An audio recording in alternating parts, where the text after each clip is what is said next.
오늘 우리에게 주신 하나님의 말씀은 창세기 28장 1절부터 9절까지 저 한 절 여러분 한 절 교독하겠습니다. 창세기 28장 1절부터 9절.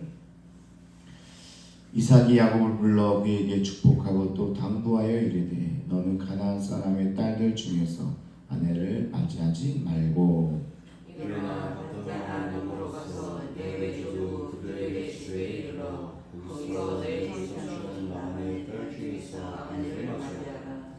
전능하신 하나님이 내게 복을 주시어 내가 생육하고 번성하게 하여 내가 여러 족속을 이루게 하시고 아브라함에게 허락하신 복을 내게 주시되 너와 함께 내 자손에게도 주사 하나님이 아브라함에게 주신 땅 곧 내가 거두는 땅을 내가 차지하게 하시기를 원하노라. 이에 이삭이 야곱을 보내매 그가 밧단 아람으로 가서 라반에게 이르렀으니 라반은 아람 사람 부두엘의 아들이요 야곱과 에서의 어머니 리브가의 오라비더라. 에서가 그들 이삭이 야곱에게 축복하고 그를 밧단 아람으로 보내어 거기서 아내를 맞이하게 하였고 또 그에게 축복하고 명하기를 너는 가나안 사람의 딸 중에서 아내를 맞이하지 말라 하였고 또 야곱의 부모의 명을 따라 밧단 아람으로 갔으며 에서가 또 문득 가나안 사람의 딸들이 그의 아버지 이삭을 기쁘게 하지 못하는지라. 함께 읽겠습니다. 이에 에서가 이스마엘에게 가서 그 본처를 위해 아브라함의 아들 이스마엘의 딸이요 르바에서의 부인 라헬을 아내로 맞이하였더라. 아멘. 사랑하는 성도 여러분 평안하십니까? 하나님은 에서가 아닌 야곱을 이 아브라함의 언약의 계승자로 삼으셨죠. 그러나 언약 계승자가 무슨 짓을 하든지 축복만 받으면 된다는 생각을 갖도록 내버려 두지는 않았습니다. 나는 이미 선택됐어. 나는 이제 축복의 계승자야. 그러니까 내 마음대로 사는데 나는 내가 원하는 대로 내가 행복한 대로 다 살래. 그렇게 하나님 내버려 두지 않습니다.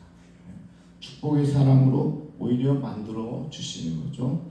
하나님은 야곱이 이삭을 속인 대가로 기대했던 것을 다 빼앗으시고 오직 아브라함에게 주셨던 언약 하나만 가진 채 광야의 길이나 다름없는 고생길을 걷게 합니다. 이삭도 속이고 에서도 속이고, 그런데 그렇게 속였다고 해서 잘 되는 게 아니라 오히려 이 일로 인해서 고생의 길에 들어서게 됐다는 거죠. 어제 리브가는 햇사람의 딸들로 인해서 고통받고 있다고 했잖아요. 며느리들로 인해서 이삭은 이 의견을 받아들입니다. 그래서 결국 야곱은 아버지의 지시로 신부감을 찾기 위해서 외삼촌 라반 사는 밧단 아람으로 가게 되는데요. 이삭이 신부가 될 사람 이름을 콕 집어서 이야기하지 않는 걸 봐서는 처가쪽 자녀들에 대해서 잘 몰랐던 모양입니다. 그래서 사실은 어서 누구를 데려와라 이런 것도 아니고 가서 거기 자녀들이 좀 있을 거다 이렇게 해서 보냈겠죠. 교통이 발달하지 않은 시대 상황에서 브엘세바와 이 밧단 아람의 거리는 가깝지 않기 때문에 왕래가 별로 없었을 겁니다. 그래서 자녀가 있다는 소리는 좀 들었는데 거기 자녀 중에서 네가 마음에 드는 자를 이제 며느리로 삼아라. 그렇게 하면서 야곱을 보내게 된 거죠. 막연한 기대를 가지고 보내게 된 겁니다. 그런데 이 막연한 기대도 나중에 이제 문제가 생기잖아요. 그죠?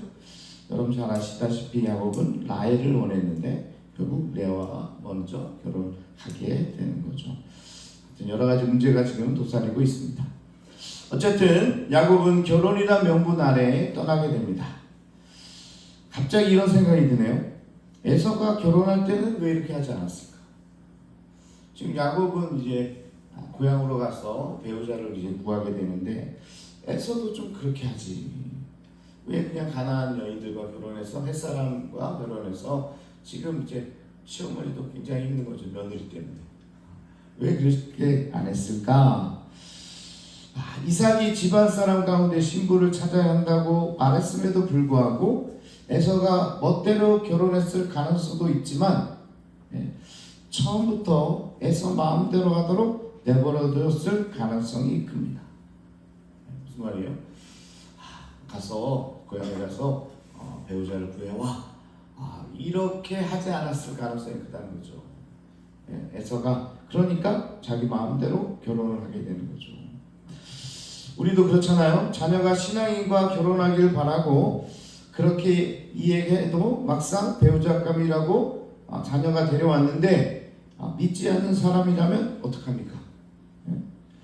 그렇다고 혼사를 막을 수도 없고 결혼 안 시킵니까? 또 안일하게 여기다가 나중에 후회하는 일들도 생기게 되잖아요. 실제로 후회도 하잖아요. 믿는 사람하고 좀 결혼시켰으면 좋았을 것 같은데.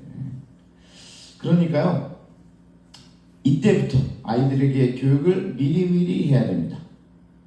나중에 배우자를 데리고 왔을 때 너 신앙이 아니면 어떡하냐, 어떻게 해? 이렇게 하면 안 되고 어렸을 때부터 교육을, 학생 때부터 교육을 시켜야 되는 거죠. 아빠는 네가 신앙인과 결혼해서 행복하게 살기를 원한다. 그러니까 그렇게 했으면 좋겠어. 다 커서 하라고요? 아니, 어렸을 때부터 자꾸 이런 얘기들을 해줘야, 미리미리 해줘야 되는 거죠. 그래도 만약 자녀가 듣지 않으면 어떡하나요? 그럼 우리는 자녀에게 끌려다녀서만도 안 되고 자녀를 향한 쓴소리와 그런 훈육도 때로는 필요하다는 사실입니다. 자녀가 이야기한 대로 다 해주는 거요, 그거 좋은 방법이 아닙니다. 때로는 쓴소리가 사랑의 방법임을 여러분 깨달아야 될 줄로 믿습니다. 아무런 지도도 책망도 없다면 자녀를 방종으로 키우게 된다는 거죠. 에서가 정말 신앙의 배우자를 만났으면 이 집안이 어떻게 변했을지 모릅니다. 근데 결국 부모가 그렇게 어떻게 보면 그 길을 터준 게 됐다는 거죠. 이삭은 야곱을 축복하며 아버지 아브라함이 자기 아내를 구하기 위해 종에게 당부했던 말을 그대로 전합니다. 그 이삭은 전능하신 하나님의 이름으로 야곱을 축복하게 되는 거죠. 떠나는 야곱에게 전능하신 하나님의 이름으로 축복합니다. 여기서 한 가지 다른 점이 생기는데요. 이전에 에서로 착각했을 때 축복의 주체는 아버지 이삭이었지만 이제는 하나님이 축복의 주체가 됩니다. 축복을 줄 때는 이삭 스스로 아버지의 이름으로 축복을 했는데 이제 그래가지고도 안 된다는 생각을 하니까 이번 야곱을 보낼 때는 전능하신 하나님의 이름으로 축복을 하게 되는 거죠. 이삭도 하나님의 섭리를 신뢰하게 된 것입니다. 자, 이제 야곱은 5절에서 고향을 떠나 밧단 아람 라반의 집으로 이제 떠나게 되는데요. 야곱과 리브가는 잠깐 피해 있으려는 계획이었지만 하나님의 계획은 야곱의 잘못된 행실에 대한 대가를 치르게 했다는 거죠. 여러분, 그냥 떠난다는 게 우리가 여기 살다가 저 대전쯤 내려가서 사는 그 정도가 아니라요. 당시에는요, 모든 내가 누리던 기득권을 포기하고 가는 겁니다. 나의 안락함을 포기하고 내쫓김을 당한 것이죠. 그리고 가장 감당해야 될 힘든 점은 사랑하는 사람과의 이별이었다는 거죠. 특히나 사랑하는 어머니, 자신의 아픔을 돌봐주고 감싸줬던, 항상 내 편이었던 어머니와 영원히 이별을 하게 된 거죠. 제가 지금 며칠째 이야기를 하고 있어요. 이 이야기를요. 근데 어머니 쪽에서만 봤어요. 어머니 쪽에서. 그래도 아들을 사랑하는 방법이 이거겠지. 삐뚤어진 모성애라고 할지 모르겠지만, 세상은 그렇게 얘기할지 모르겠지만 이게 최선의 방법이야. 내가 자녀를 사랑하는 최선의 방법은 이렇게 보내야 돼. 그래서 리브가의 입장에서 우리가 살펴봤는데, 오늘은 좀 아들의 입장은 어땠을까? 항상 내 편이고 나만 바라봐 주시고 그리고 나를 돌봐주시던 어머니를 떠나고 이제 가야 되는 거죠. 잠시라고 여겼지만 결국은 영영이 이별하는 그런 장면이 되고 있습니다. 자, 남자들은요 보통 이 어머니의 사랑과 밀접한 관계가 있습니다. 특히 이제 군에 있을 때 가장 보고 싶은 사람이 누구냐 이렇게 물어보면 누구라고 대답해요? 여자친구요? 그러면 걔는 좀 잘못된 애입니다. 가장 보고 싶은 사람은 이제 유격할 때 이제 막타워에서 탁 떨어질 때 보고 싶은 사람 이름을 대세요. 그러면 이제 여자친구 되면 걔는 이제 부르는 거죠. 그게 아니라 어머니 하고 이제 뛰어내리잖아요. 여러분 다 모르시나 본데 누가 사랑하는 사람 어머니 하고 이제 뛰어내리는 거예요. 그래서요 군에 가보면 그때 어머니의 사랑을 이제 자녀들이 이제 느끼게 되는데 군장병 모두를 눈물바다로 만들 수 있는 노래가 있습니다. 다 울릴 수 있어요. 이게 무슨 노래인지 아십니까? 군인들 모두 울릴 수 있는 노래. 엄마가 보고플 때 엄마 사진 꺼내놓고 이러면요 그때부터 막 훌쩍 근데 뭐 장면도 울고 불고 난리 납니다. 엄마 얼굴 보고 나면 눈물이 나니 그럼 막 울음바다 내고 난리가 나는 거죠. 저도 이제 군에 갈 때 어머니 뒷모습을 봤는데요. 어머니 같이 있다가 아직 다 안 됐는데 그냥 나 이쯤 돼서 가야 되겠다고 이제 가시는 거죠. 그런데 지금도 생생합니다. 어머니의 뒷모습, 그 뒷모습에서 눈물이 보이더라고요. 뒷모습을 봤는데 울고 있는 어머니의 모습이 보이는 거죠. 예? 이게 특별한 사랑이고 이 아들과 어머니의 사랑 떠날 때 이렇게 느끼게 되는데 오늘 그 야곱이 처음으로 어머니 품을 떠나면서 그리운 어머니 이것을 이제 느끼게 되는 순간이라는 거죠. 그러고 보면 이 속임수의 대가가 얼마나 큰지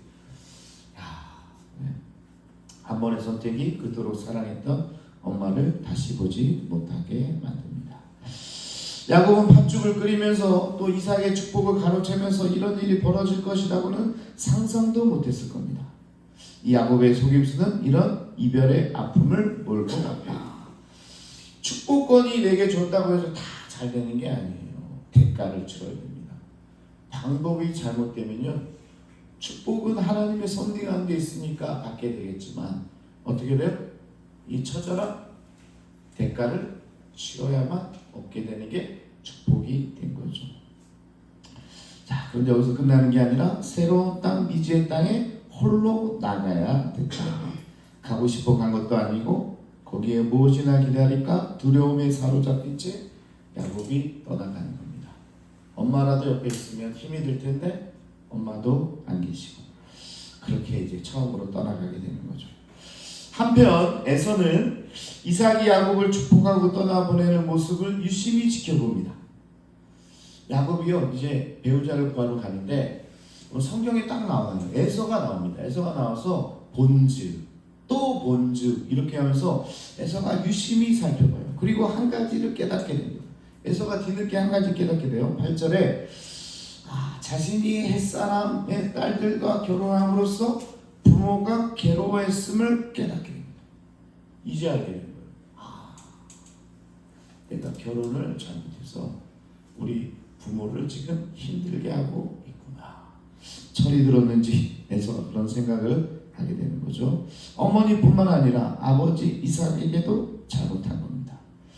그래서 그는 어떻게 하든 이 부모의 신뢰를 되돌리고 싶었어요. 내가 결혼을 잘못해서 이런 일이 벌어졌구나 생각하니까 아마 축복권도 장자권도 내가 이런 이유가 되지 않을까 이러니까 이걸 좀 되돌리고 싶었던 게 이 에서의 마음이었어요. 하지만 방법이 잘못됐습니다. 새로운 배우자를 찾게 되는데요.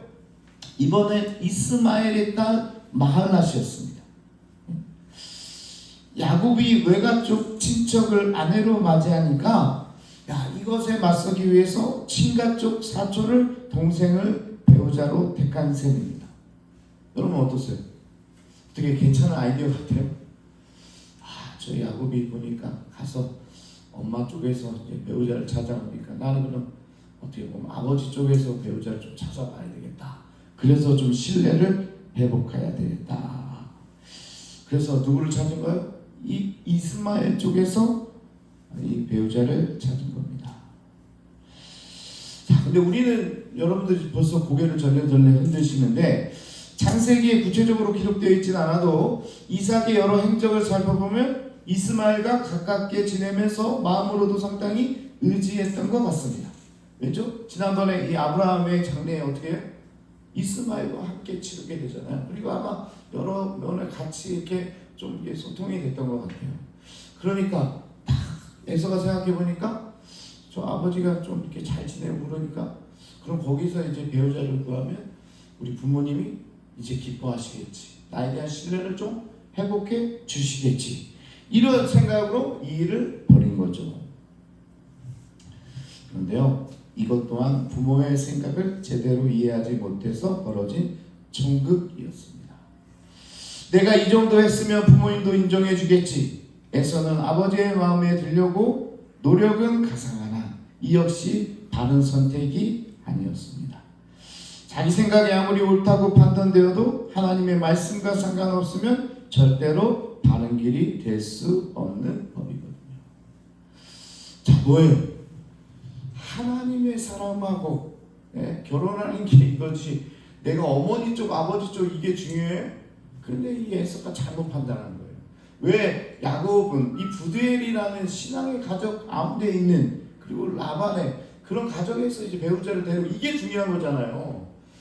엄마 쪽이라도 중요했나요? 우리 친인척 중에서 그때 계대 결혼하고 뭐 이런 것들 그런 것 때문에 지금 이게 결혼 성사되는 게 아니고 하나님의 사람 그리고 신앙의 사람과 결혼하는 게 큰 틀의 어떤 이유였는데 에서는 그걸 못 보고 어머니 쪽에서 결혼하니까 나도 좀 아버지 쪽에서 결혼하고 그러면 이제 부모님들이 좋아할 테니까 내가 그렇게 해서 좀 신뢰를 회복해야 되겠다. 그러면서도 또 마음이 짠하더라고요.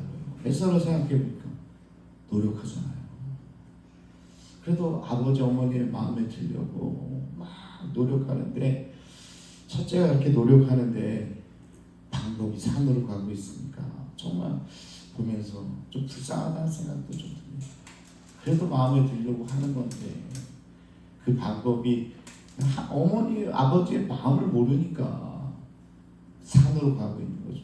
오히려 잘못된 길로 가고 이스마엘이 뭡니까 사실은. 그러면서 결국은 돌아올 수 없는 길을 가게 되는 겁니다. 자, 26장 브에세바 사건으로 이삭의 신앙이 정점을 찍은 이후에 도무지 이 가족의 신앙을 제대로 볼 수가 없다는 점이 참으로 안타깝습니다. 야, 정말 신앙의 사람인가, 신앙의 가족인가? 이삭도 그렇고 리브가도 그렇고 에서도 그렇고 야곱도 그렇고 야, 이게 정말 믿음의 조상의 대를 이어온 정말 그런 가정인가?